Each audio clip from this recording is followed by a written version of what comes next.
Did you know that nearly 50% of high yield dividend stocks underperform the market over time? While dividend investing is often seen as safe, the truth is many strategies are flawed and could be costing you big.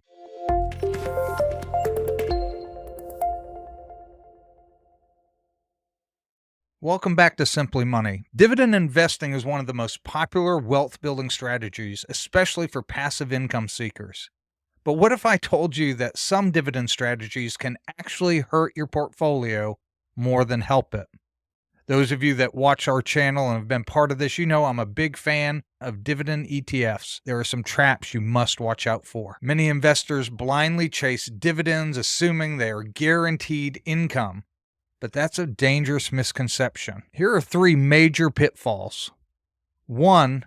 Over-reliance on dividends, ignoring total returns and company growth. 2. Chasing high yields. Higher yield often means higher risk. 3. Dividend cuts. Companies can slash dividends at any time, leaving investors with losses. Let's look at some dividend investing strategies. First, you want to look for dividend growth investing. Focus on companies that increase dividends consistently. Dividend aristocrats like Coca-Cola, Johnson & Johnson. The pros of this is they're more stable and they have long-term compounding. There are cons. The yields are lower compared to the high dividend stocks. People like that starting dividend yield being high, but it's the growth of the dividend that really makes the compounding powerful. Second strategy is the high yield dividend investing. Target stocks with 5% plus dividend yields, like REITs or energy stocks. The pros of this is that it provides immediate income, something like JEPQ, which is a covered call ETF. But remember, you're not going to get the dividend growth with that, and there's higher risk. The cons are higher risk, and you take a chance at dividend cuts. For example, AT&T's dividend slashes of 2022. A third strategy is dividend ETFs and funds. And this is my favorite strategy.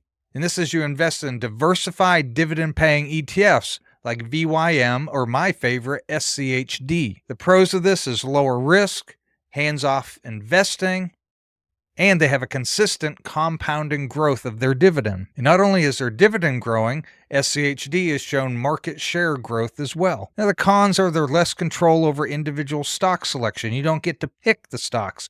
Each year, they do a reconstitution. I think it's the third Monday of every March, where they'll reshuffle all the stocks based on the parameters that they've set. And then quarterly, they rebalance to make sure they stay within the balance of the percentage of sectors and individual stocks being weighted properly. So you have less control over that. But that's the beauty of it. It's hands-off investing that has shown long-term success. Here's the shocking truth. Dividend investing alone won't make you rich.